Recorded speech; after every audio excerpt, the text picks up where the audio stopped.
शिव महापुराण की कथा के अंतर्गत एक बात बहुत सुंदर है कि शिव के परिवार में, भगवान शंकर के परिवार में जोड़ना सिखाया।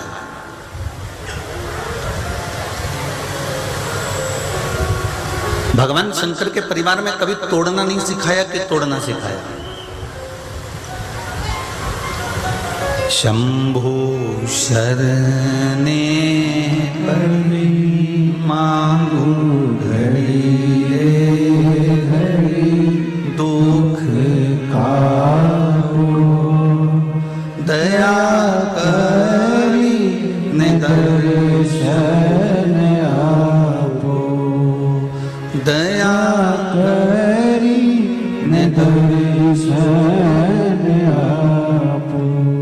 केवल शिव के परिवार में भगवान शंकर जोड़ना सिखा रहे हैं कि उन्होंने चूहे को भी अपने पास रखा, तो सर्प को भी अपने पास रखा, तो मोर को भी अपने पास रखा, तो शेर को भी अपने पास रखा, तो नंदी को भी अपने पास में रखा, उन्होंने बिच्छू को भी अपने पास में रखा, तो गणों को भी अपने पास रखा, देवताओं को भी अपने पास रखा, तो देवियों को भी अपने पास में रखा।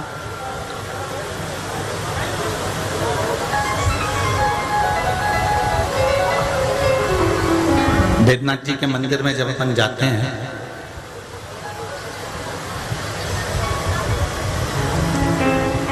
आप दर्शन करिएगा, जब भी परली में आए और परली बैजनाथ के दर्शन करने को आप जाएं तो भगवान शंकर के मंदिर के अंदर, गर्भगृह के अंदर जब आप दर्शन करेंगे तो बाहर निकलते से ही माता पार्वती जी विराजमान।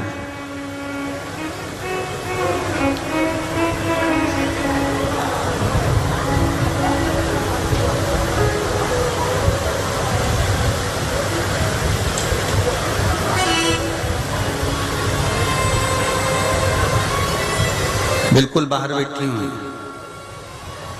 एकदम गेट और गेट के, अरे बोलो तो पास में। तुम्हारे अंदर जाने की सूचना सबसे पहले पार्वती जी दे देती हैं कि कमला आई है,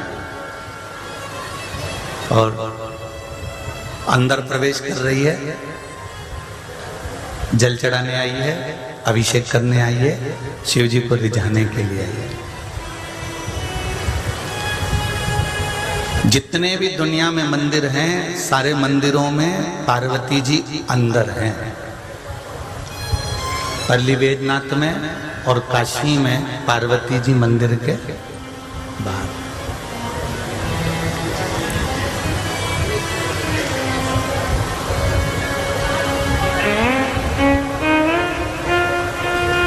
कोई अंदर तक भी ना जा पाया, कोई अंदर भी प्रवेश ना कर पाया, तो पार्वती जी उसे बाहर से देख लेती है कि कोई आया था और हाजिरी लगाकर गया है, मतलब उसने शिव जी का दर्शन कर लिया तो उसका कल्याण निश्चित है। ये पार्वती जी एक मोहर लगा देती है, माता पार्वती जी एक सील लगा देती हैं कि कोई आया और जल चढ़ाकर पूजन कर कर गया है, शिव आराधना कर कर गया है। संपूर्ण परिवार शिव जी का।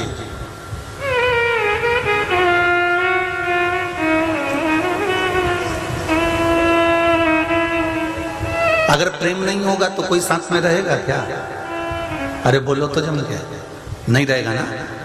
प्रेम है तो चार भाई एक साथ रह रहे हैं, प्रेम है तो ननंद साथ में रह रही है, प्रेम है तो देवरानी जेठानी साथ रह रही है, प्रेम है तो सास ससुर साथ रह रहे हैं। प्रेम नहीं होगा तो कौन साथ में रहेगा?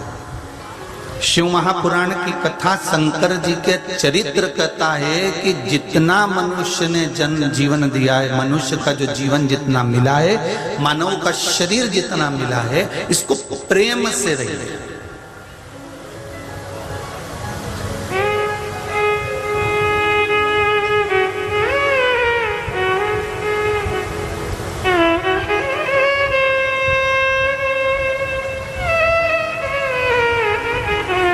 रहना है तो प्रेम में रह लो, फ्रेम में तो रहना ही है, आज नहीं तो कल।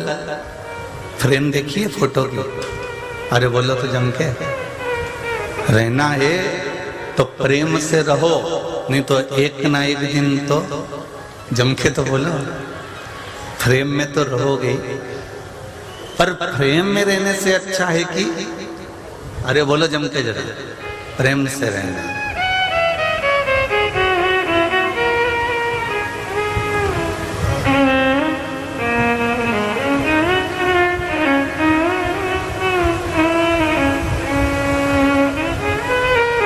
संपूर्ण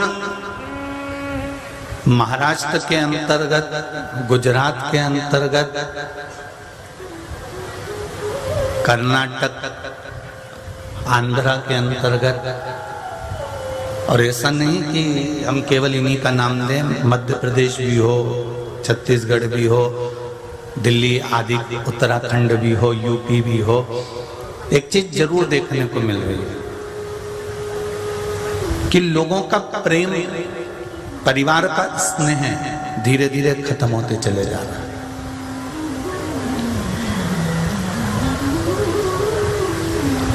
शिव महापुराण की कथा कहती है कि आप अगर शंकर का आराधना कर रहे हो, शिव की अर्चना कर रहे हो, शंकर के मंदिर जा रहे हो, शंकर भगवान पर एक लोटा जल अगर समर्पित कर रहे हो, तो पहले देवाधिदेव महादेव से यही मांगना कि हमारा परिवार में आपस में प्रेम बना रहे।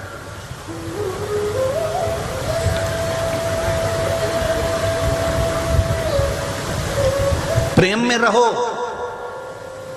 फ्रेम में तो कभी भी चले जाओगे। और जिस दिन तुम फ्रेम में गए, उस दिन दुनिया के लोग तुमसे प्रेम करना चालू कर देंगे। माला भी पहनाएंगे तो प्लास्टिक के फूल की, नीचे उतारेंगे 16 श्राद्ध में, कंडा गोबरी जला के धुनी देंगे और घी और शक्कर पूड़ी में मिला के तुम्हारे फ्रेम में, अरे बोलो तो जम के, चिपका देंगे। और तुम स्माइल देती रहोगी और पूरी चिपकी रहेगी। बस अब परिवार वाले भी तुमको धूप दे रहे हैं, कुटुंब वाले भी धूप दे रहे हैं, नातेदार रिश्तेदार भी तुमको धूप दे रहे हैं, क्योंकि तुम फ्रेम में चले गए। अगर प्रेम से रहे होते, प्रेम को स्वीकार कर रहे होते, प्रेम में आनंद के साथ रहे होते, तो फ्रेम में पूरी सब्जी चिपकाने की जरूरत नहीं पड़ती। परमात्मा के चरणारविंद में तुम खुद चिपक गए होते, तुम्हें कुछ लगाने की फिर जरूरत पड़ती ही नहीं।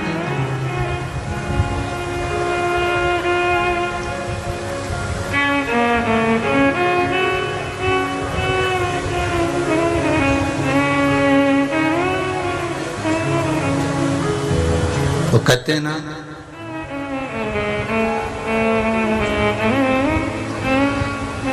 मेरी नाव बड़ी है पुरानी,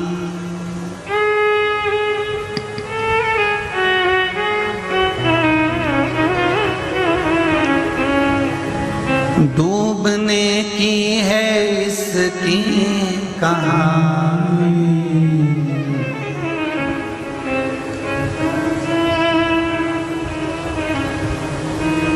हे मेरे बाबा, हे मेरे शंभू,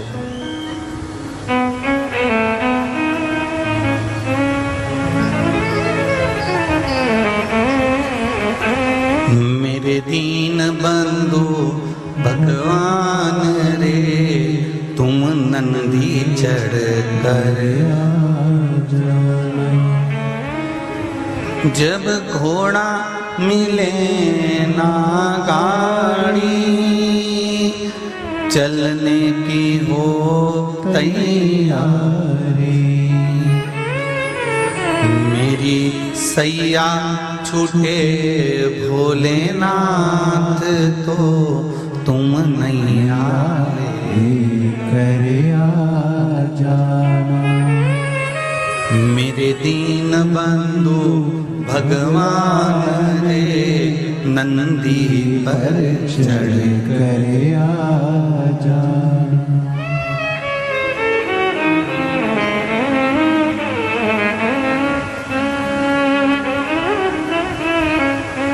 सबसे ज्यादा फायदे में है परली बैजनाथ के लोग।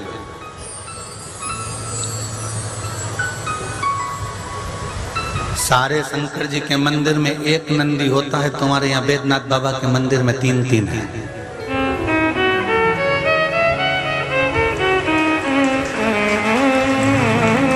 अब बाबा बैद्यनाथ जी के यहाँ 3 नंदी हैं, तो तुम्हें सबसे ज्यादा खुशी होना चाहिए कि तीनों पहर में तुम्हारे प्राण कभी भी छूटे, अगर शंकर को याद कर लिया तो नंदी तैयार और शिव भी तैयार है। जब तुम चाहो तब तैयार।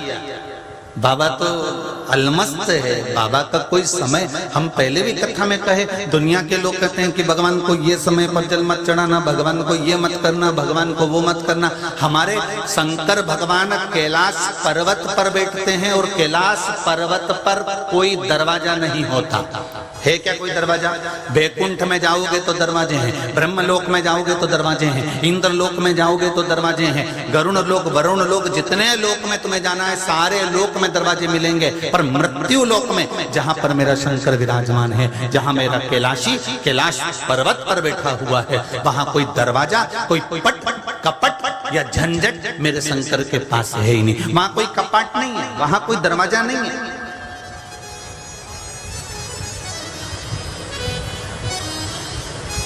वो तो कहता है कि जब तुम्हारा मन पड़े, जब तुम्हारा चित्त पड़े, जब तुम्हारी वृत्ति हो जाए, जब तुम्हारा दिल कर जाए, तब तुम मेरे पास आ जाओ। सारी समस्या का हल जरा जम के तो बोलो, एक लोटा जल।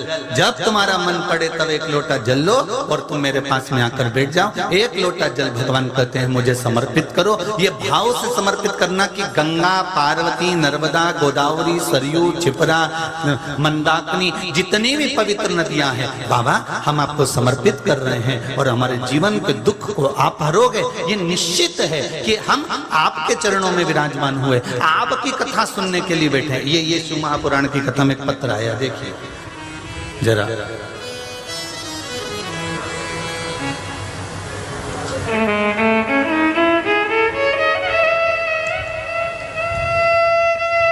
आजादी के अमृत महोत्सव की बहुत बहुत बधाई। गुरुदेव श्री शिवाय नमस्तुभ्यम। मेरा नाम दिनेश देवीदास परदेसी है। मैं छत्रपति संभाजी नगर औरंगाबाद महाराष्ट्र से आया हूँ। कहीं बैठे हो तो अपना हाथ हिलाएं एक बार। जहाँ कहीं भी बैठे हो दोनों हाथ एक बार जरूर हिलाएं।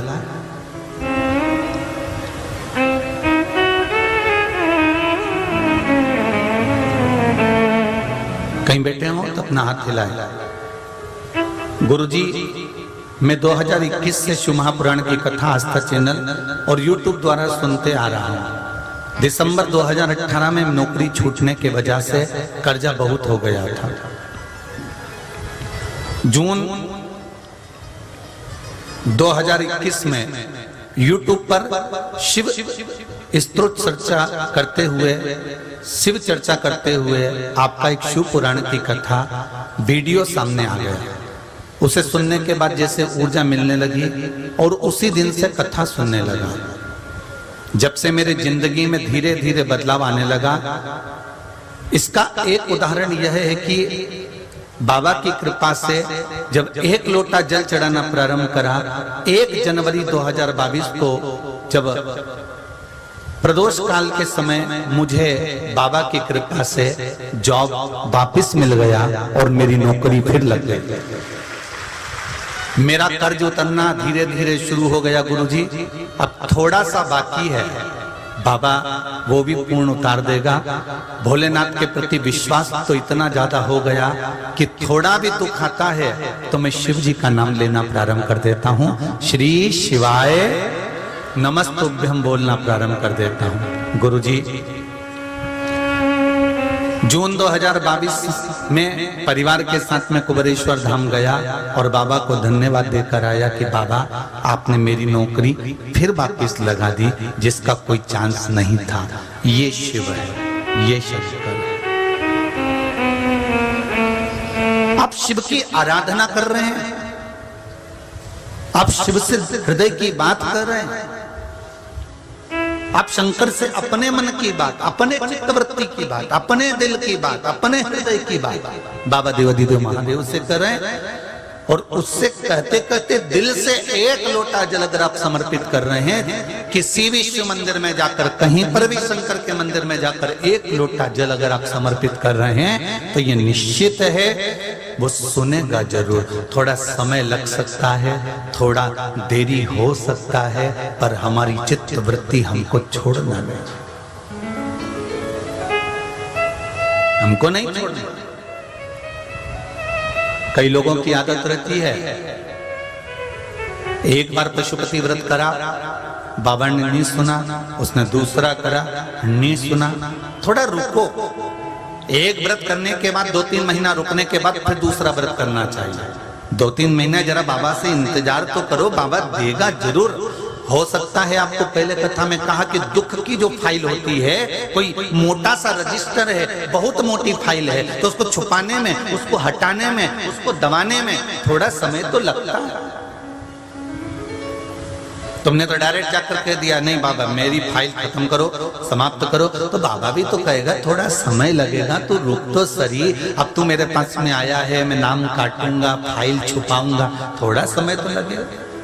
इतनी देर में तो तुम तुरंत, आज के व्यक्ति को तो तुरंत जवाब चाहिए। नहीं हुआ तो इन्होंने सोचा भाई काम करते हैं, दूसरी जगह चले जाते, दूसरी से तीसरी जगह चले जाते, तीसरी से चौथी जगह चले जाते। लोग भटकते चले गए, और जहां जहां भटकते भटकते भटकते भटकते एक दिन ना जाने कौन से पाखंड में जाकर पड़ जाते हैं कि जहां पर केवल लूटा जाता है, खसोटा जाता है, जहां केवल तुमसे अर्चन किया जाता है, और किसी न किसी रूप में तुम्हें जाल में फंसाकर तुम्हारे धन को एकत्रित कर लिया जाता है। ऐसे पाखंड में हम फंस जाते हैं। हम परमात्मा को छोड़ देते हैं तो पाखंड की ओर चले जाते हैं।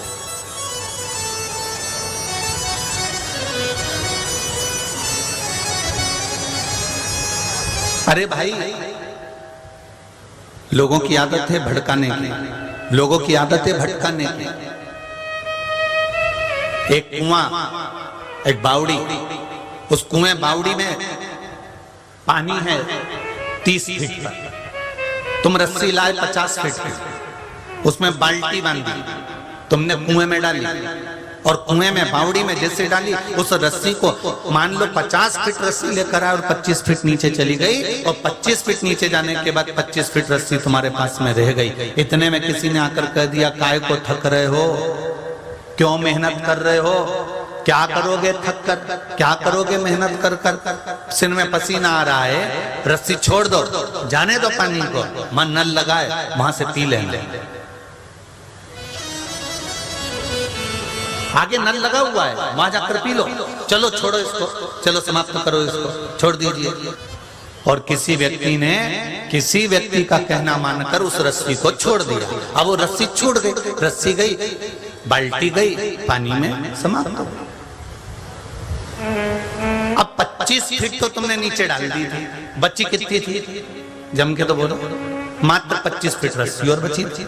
अगर वो 25 फीट रस्सी तुम और डालकर पानी खींच कर धीरे धीरे धीरे धीरे लेकर आते, तो हंडा भी भरा जाता, मटका भी भरा जाता, बाल्टी भरकर पानी अपने घर भी ले जाते, रस्सी भी घर ले जाते, बाल्टी भी घर ले जाते, और पानी भी घर ले जाते। पर तुमने दूसरे के कहने पर आकर वो रस्सी को छोड़ दिया, बाल्टी भी चली गई, हंडा भी चले गया, पानी भी चले गया। उसी तरह हमारी आदत है, हमने एक व्रत करा, काम नहीं हुआ, हमने एक लोटा पानी चढ़ाया, काम नहीं हुआ, हमने थोड़ा सा भगवान की आराधना करी, काम नहीं हुआ, तो हमने पूरी की पूरी रस्सी छोड़ दी। हमने कहा अब तो शंकर जी की मंदिर जाऊंगी नहीं, चाहे कुछ भी हो जाए, पूरी रस्सी एक बार में छोड़ दी।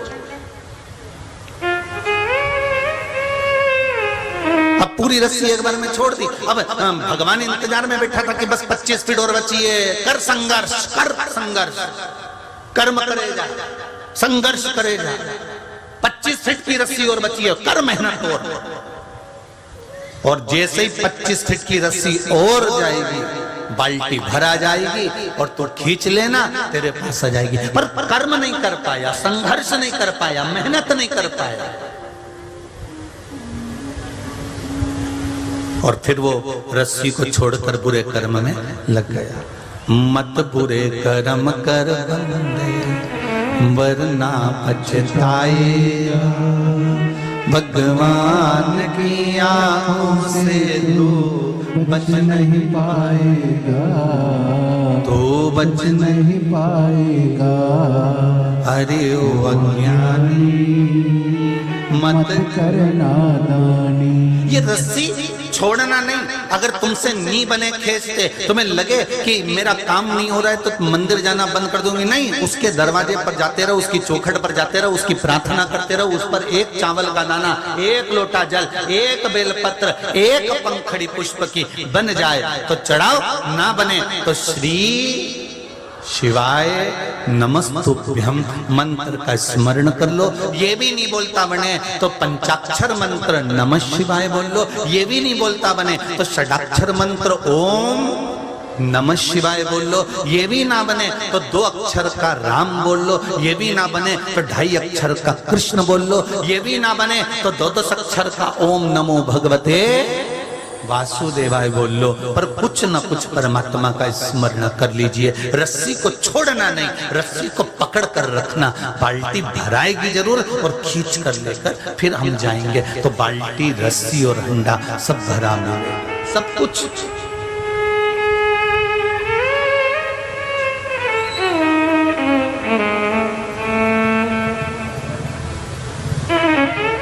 उससे निवेदन करना, उससे प्रार्थना करना।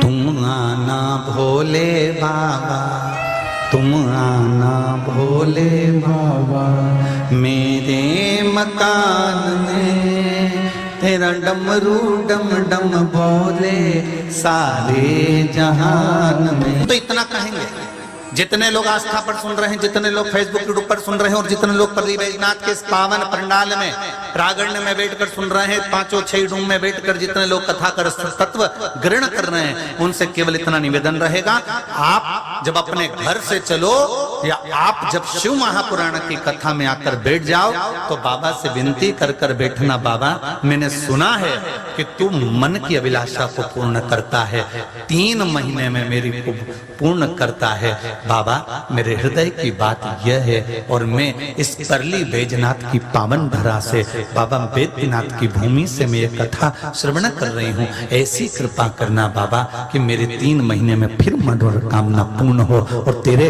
इस शिव महापुराण में फिर पहुंचो। हृदय से श्रवण,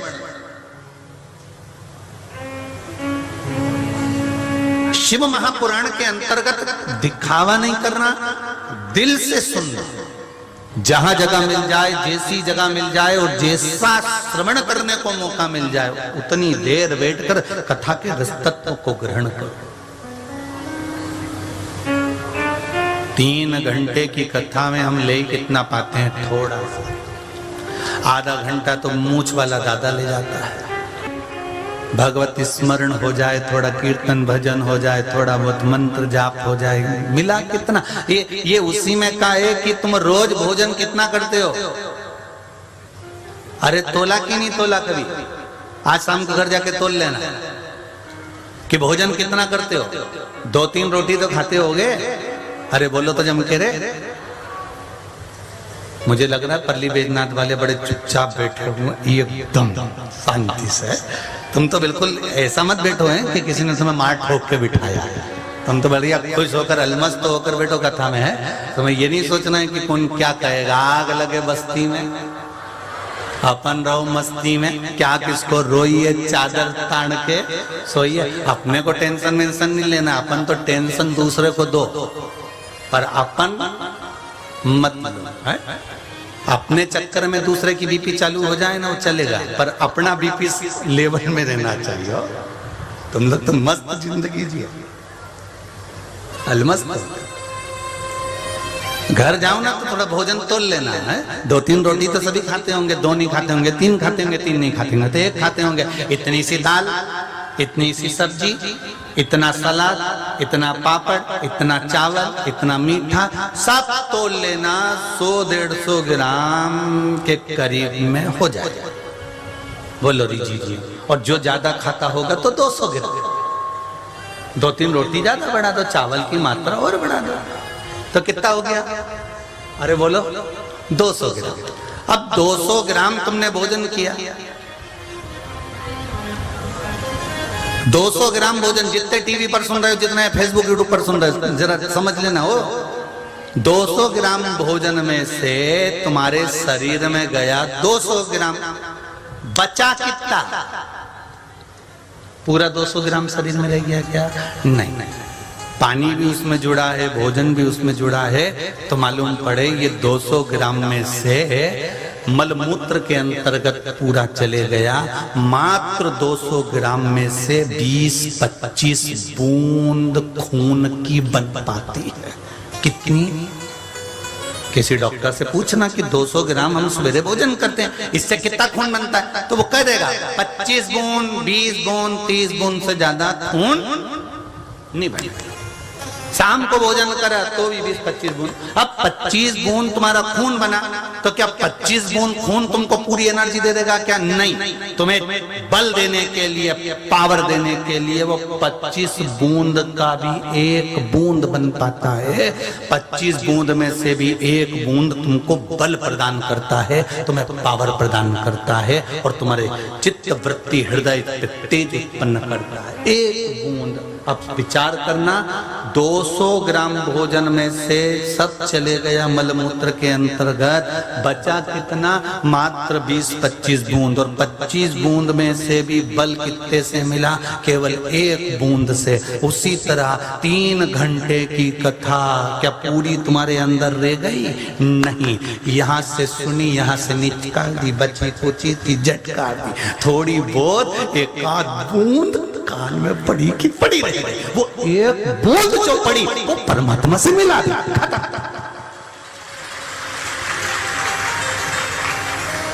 पूरी कथा तुम्हारे अंदर नहीं गई, थोड़ी बहुत तो ये सरका के खत्म कर दिए।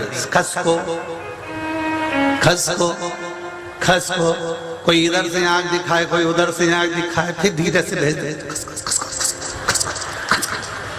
अब विचार करो जरा कि वो 3 घंटे की कथा में 25 बूंद तुम्हारे को मिली, और 25 बूंद में से भी 1 बूंद बनी, और 1 बूंद से वो तेज बला गया। उसी तरह 200 ग्राम भोजन करा, उसमें से सब तो चले गया, मात्र 25 बूंद बचा था। उसी तरह 3 घंटे की कथा श्रवण करते हैं, उस 3 घंटे की कथा में कोई 1 क्षण, 1 पल, 1 घड़ी ऐसी आती है जो हम कथा सुनते सुनते परमात्मा का मिलन कर बैठते हैं और परमात्मा को अपना बना बैठते हैं। वो इसीलिए हमारे संत तुकाराम जी कहते हैं, संत नामदेव जी कहते हैं, मुक्ताबाई कहती है, संत ज्ञानेश्वर कहते हैं, जितने भारत की भूमि के संत हुए, रामकृष्ण परमहंस हुए, चैतन्य महाप्रभु हुए, श्रीमद वल्लभाचार्य जी हुए, निम्बार्काचार्य जी हुए, रामानुचार्य जी हुए, जितने जितने भारत की भूमि के बड़े बड़े संत हुए, ये सब एक बात कहते हैं कि सत्संग करो, संकीर्तन करो, भजन करो, कीर्तन करो, और कथा में जाकर बैठो,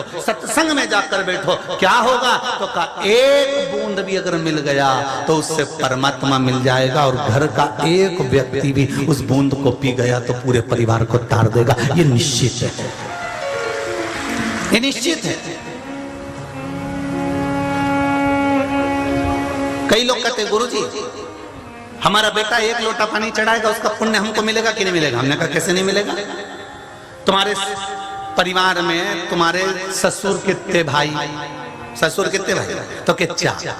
ससुर 4 भाई, तो ससुर के पिता कितने भाई?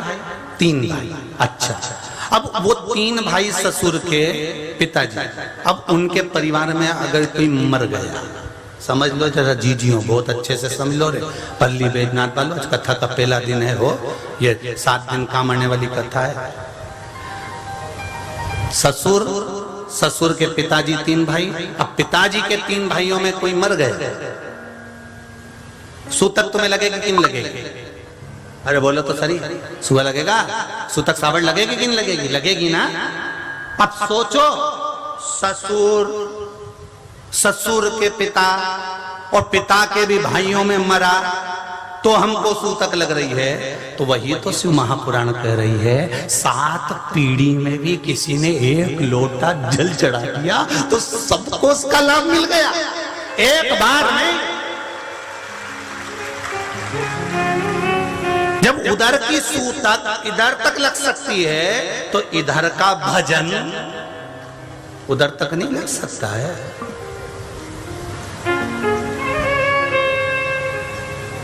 एक बूंद भी अगर हमें परमात्मा का भजन मिल रहा है तो उससे हमारा जीवन की साथ है। कथा में जाओ, सत्संग में जाओ, भजन में जाओ, कीर्तन में जाओ, मंत्र स्मरण में जाओ।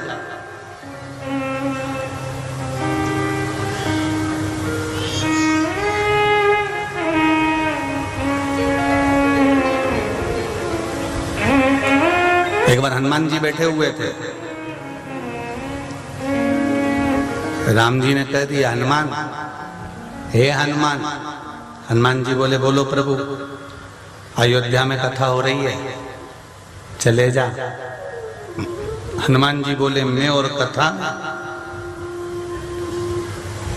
प्रभु मैं और कथा में जाऊंगा? किसकी कथा है? राम जी बोले मेरी कथा है। हनुमान जी बोले तुम्हारी पूरी लीला तो मैंने अपनी आंखों से देखी है, तो मुझे कथा की क्या जरूरत है? कोई कह दे हमारे घर में शिव पुराण रखी है, हमारे घर में भागवत रखी है, हमारे घर में रामायण रखी है, हमें तो पूरी कंठस्थ है, तो हम सुंदरकांड में क्यों जाएं? हम रामायण में क्यों जाएं? हम शिव पुराण में क्यों जाएं? हमको तो पूरी आती है। हनुमान जी ने अभिमान रखकर कह दिया राम जी से कि जब आपकी लीला है तो मेरी तो आंखों से देखी हुई है, तो मुझे कथा में जाने की क्या जरूरत है? मैं क्या करूंगा जाकर? राम जी ने कहा अगर तुम्हें यहाँ कथा नहीं सुनना तो कहीं अच्छी जगह कथा सुन लो। अब जो बड़ा बहुत ऊंची पोस्ट का व्यक्ति होता है ना, बहुत ऊंची पोस्ट का, तो वो बहुत ऊंचा वक्ता हो, बहुत जोरदार कथाकार हो, उससे कह दिया जाए सब कि हमारे मोहल्ले में, हमारी कॉलोनी में कथा हो रही है, तुम्हें आना पड़ेगा, तो वो के ये कथा बचेगा और इसकी कथा में मैं जाऊंगा, इतना बड़ा वक्ता।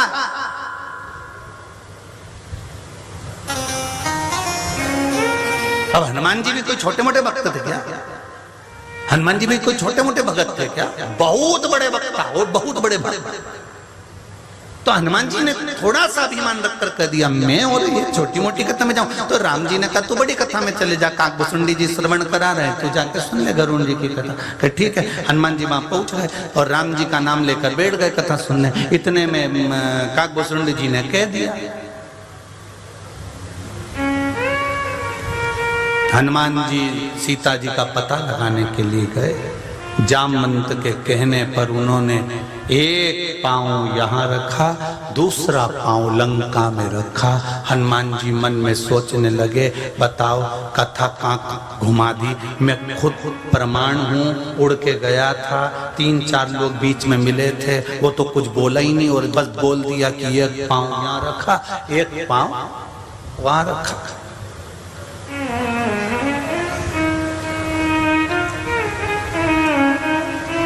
और हनुमान जी जैसे ही लंका में पहुंचे, सीता जी से मिले जुले, उन्हें लोगों ने बंदी बना लिया। हनुमान जी ने फूंक मारी और अपने मुंह से अग्नि प्रकट करके पूरी लंका को जला दिया, पूरी लंका को जला दिया। अब हनुमान जी तो सुन रहे, तो सुन के हनुमान जी को तो बेचैनी हो गई। पूंछ में हमारे कपड़ा बांधा, तेल हमारी पूंछ में डाला, आग हमारी पूंछ में लगाई, हमने पूंछ से लंका जलाई, और ये महाराज तो प्रवचन में कह रहे कि हनुमान जी ने फूंक मारी और लंका जल गई। हनुमान जी वापस आ गए। राम जी ने पूछा क्यों हनुमान, कथा सुनिया? हनुमान जी बोले हाँ सुनिया है। तो ऐसा मुंडा बिगाड़ के क्यों बोले?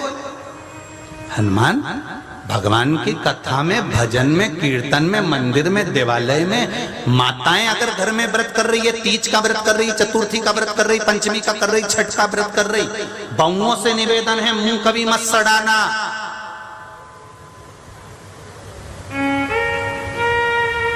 जो भगवान के नाम पर मुंह बिगाड़ता है उसकी जिंदगी कब बिगड़ जाती है उसको पता नहीं पड़ पाता। इसलिए कभी कथा हो रही हो, सत्संग हो रहा हो, भजन हो रहा हो, कीर्तन हो रहा हो, तुम्हारे यहाँ सोमवार का व्रत हो रहा हो, तीज का व्रत हो रहा हो, चतुर्थी का व्रत हो रहा हो, सास कह रही हो कि बहू ऐसे कर ले बेटा, बहू से निवेदन है मुंह मत सड़ाना, मुंह मत बिगाड़ना। अगर मुंह बिगाड़ लिया भगवान के पूजन में तो जिंदगी बिगड़ने में देरी नहीं लगती, 4 या 5 साल लगते हैं और जिंदगी बिगड़ जाती है। इसलिए भगवान की कथा में, देवालय में, तीर्थ में, मंदिर में, पूजन में कभी मुंह मत बिगाड़ना। जो थोड़ी थोड़ी सी बात में मुंह बिगाड़ दें, वो एक दिन पलंग पे ऐसे पड़े रहे, उनका भी मुंह ही बिगड़ा रहता, फिर होठ इधर नाक इधर, फिर वो भी कहते रहे पानी दे दो, मुंह नहीं बिगाड़ना। कभी बन सके अच्छा काम अपने नगर में हो रहा हो, अच्छा काम अपने गांव में हो रहा हो, अच्छा काम अपने घर में हो रहा हो, बन सके तो हाथ अड़ाओ, टांग मत अड़ाओ।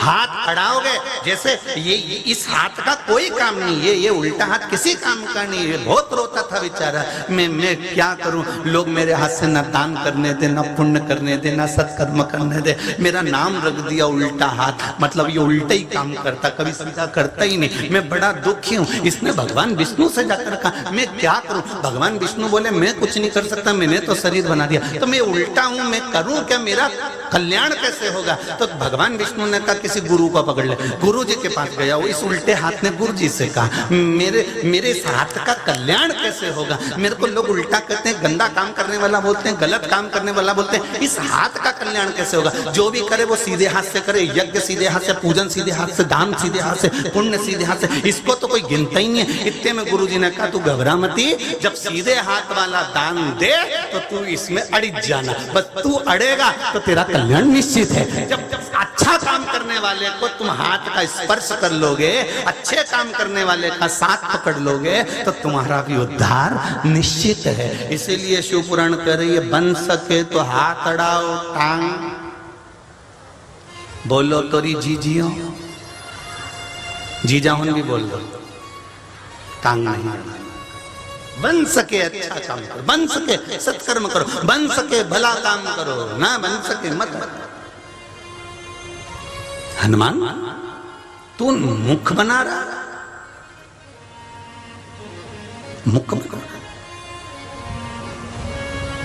हनुमान जी बोले मैं कथा सुनने तो गया था पर मेरा मन नहीं लगा, क्योंकि उनने किया, हनुमान जी ने एक पांव इधर रखा ने दूसरा पांव सीधे लंका में। अब मैं तो उड़ के गया था, मुझे मालूम बीच में सुरसा भी मिली थी, बीच में और भी जगह मिली थी, और सब ने मेरे को मुंह में भी भर लिया था। मैं अपनी चतुरता से निकल गया था, लंका में गया, मेरी पूंछ में कपड़ा बांधा, तेल डाला और आग लगाई मैंने लंका में। और वो महाराज प्रवचन में कह रहा था कि हनुमान जी ने तो फूंक मार दी, ने पूरी लंका जला दी। बताओ ऐसी कोई कथा होती है? कथा भी क्यों तो अच्छी क्यों, यहाँ कथा जो छोड़ी वो तो कंजन कहाँ लेके पहुंच गए।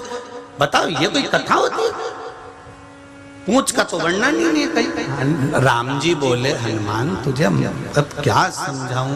इतने में हनुमान जी के अहंकार की सीमा नहीं थी, तो राम जी अपनी अंगूठी को घुमा रहे थे, घुमाते घुमाते राम जी ने अंगूठी नीचे फेंक दी। फेंकते हुए हनुमान जी से कहा जा जल्दी इस अंगूठी को पकड़ के ला, जल्दी लेके आ। हनुमान जी अंगूठी लेने के लिए गए, अंगूठी दौड़ती चली जाए, लुढ़कती जाए और हनुमान जी पीछे जाते जाए। सारे ब्रह्मांड में अंगूठी घूम ली और घूमते घूमते सुमेरु पर्वत पर पहुंच गए। सुमेरु पर्वत में गुफा के द्वार पर अंगूठी पहुंची। हनुमान जी ने कभी अंगूठी कहीं नहीं जा सकती, अब तो मुझे मिलेगी। और जैसे ही हनुमान जी इस गुफा में प्रवेश करने लगे, इतने में एक द्वारपाल, एक बंदर बाहर खड़ा हुआ था। उस बानर ने हनुमान जी को रोक दिया, हनुमान रुक।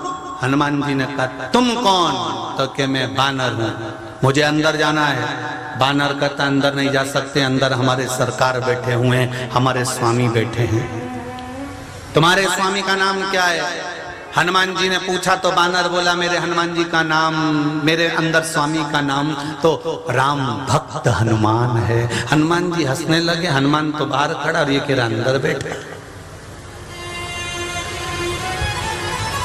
तुम मुझे जानते नहीं हो, मैं वही हूं जिसने पूंछ से लंका में आग लगाई थी। बंदर बोला शांति से खड़े रहो, जब तक हमारे स्वामी से पूछ कर आएंगे, वो कहेंगे तो अंदर आने देंगे, तो नहीं आने देंगे। वो अंदर गया।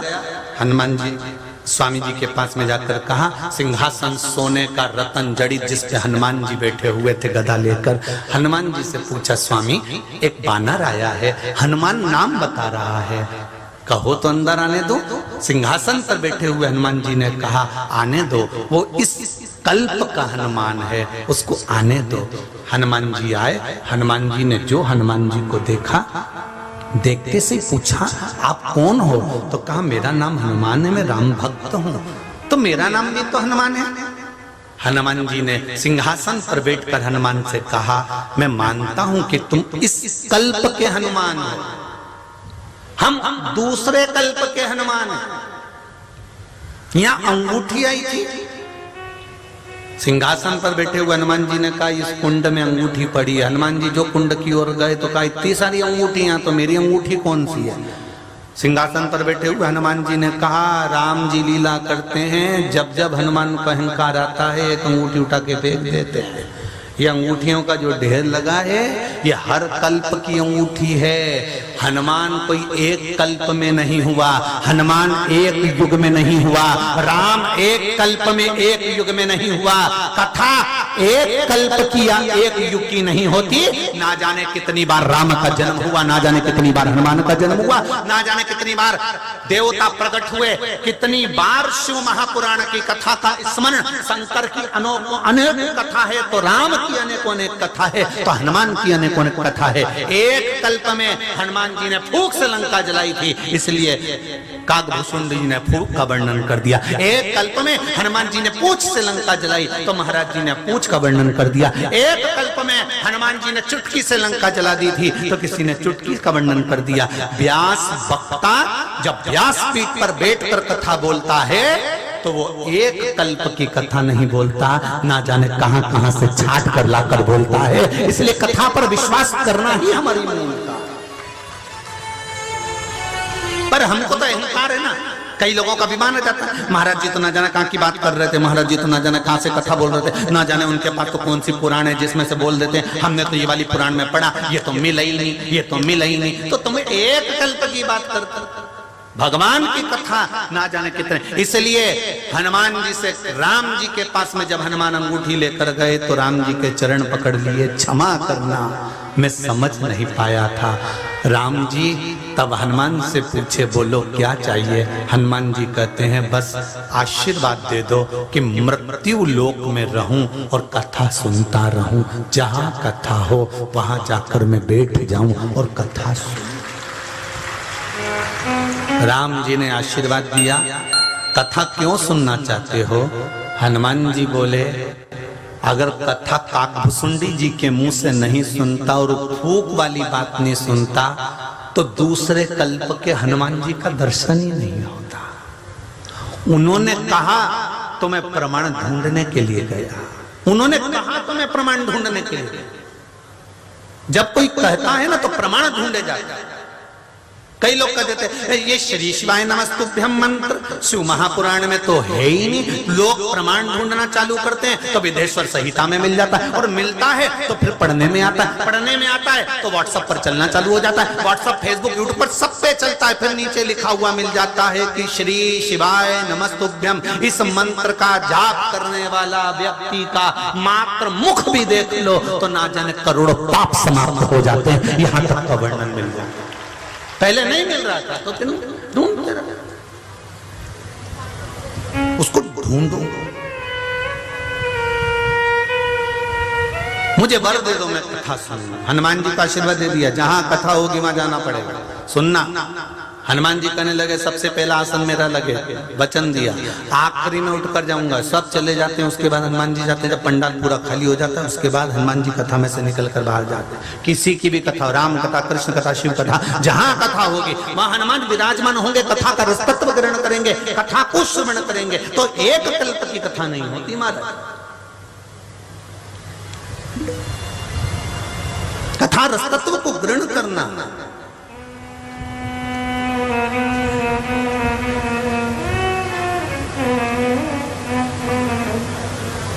एक कल्प से मतलब नहीं, एक युग से मतलब नहीं। ना जाने कितने कितने कितने कितने युग हुए होंगे, कितने।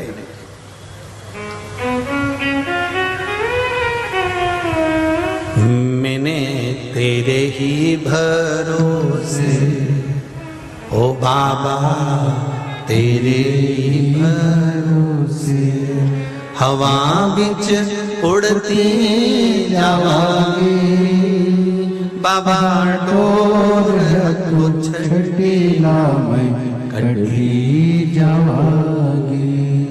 महाराज ये शरीर और इस शरीर को साधारण सा नहीं कहा गया कि इसको परमात्मा में लगा लीजिए। वो आप लोग कहते हो ना महाराष्ट्र में, देहाची तिजोरी भक्ति चाच ठेवा, उघडदार देवा आला, उघडदार देवा भक्ति चाच। ये शरीर तिजोरी, उघडदार देवा उघडदार देवा, देहाची तिजोरी भक्ती चाच ठेवा, देहाची तिजोरी भक्ती चाच ठेवा, उघडदार देवा उघडदार देवा, उघडदार देवा उघडदार। महाराज बड़ी ये देह की तिजोरी और इसमें जो खजाना भर कर दिया है परमात्मा ने, वो साधारण नहीं दिया है। एक क्षण का सत्संग, एक क्षण का भजन, एक क्षण का कीर्तन, एक क्षण का मंत्र जाप जीवन का कल्याण कर, जीवन को सुख प्रदान कर।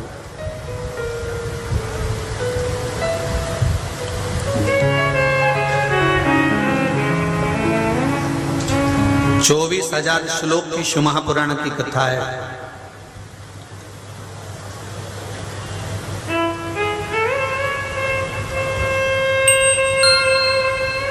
एक शब्द भी हमारे भीतर उतर गए और हम जान गए शिव मिल गए। एक शब्द भी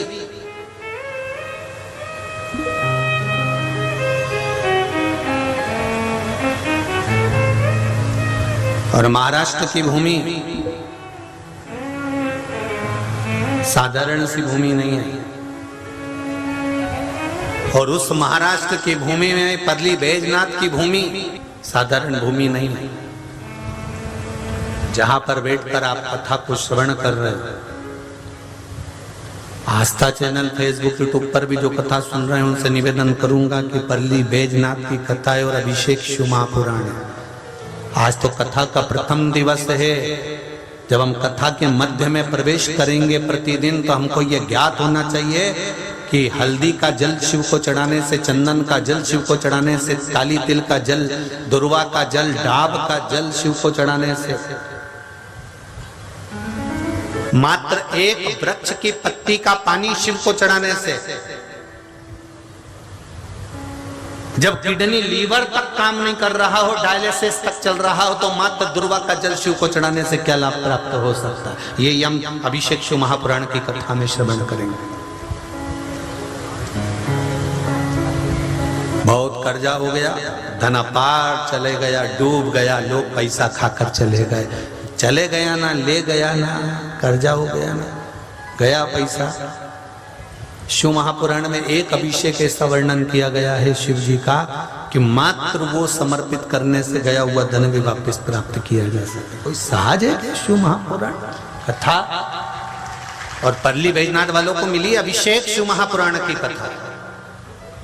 एक अभिषेक, एक शंकर भगवान को मात्र जो समर्पित। अभिषेक का मतलब क्या होता है? अभी तक दुनिया के लोगों को यही नहीं मालूम होगा कि अभिषेक का मतलब क्या होता है। पार्थिव शिवलिंग का अभिषेक कर लो, मंदिर में जाकर शंकर जी का अभिषेक कर लो। अभिषेक का मतलब क्या हुआ? अभिषेक का मतलब है आत्मा और परमात्मा का मिलन।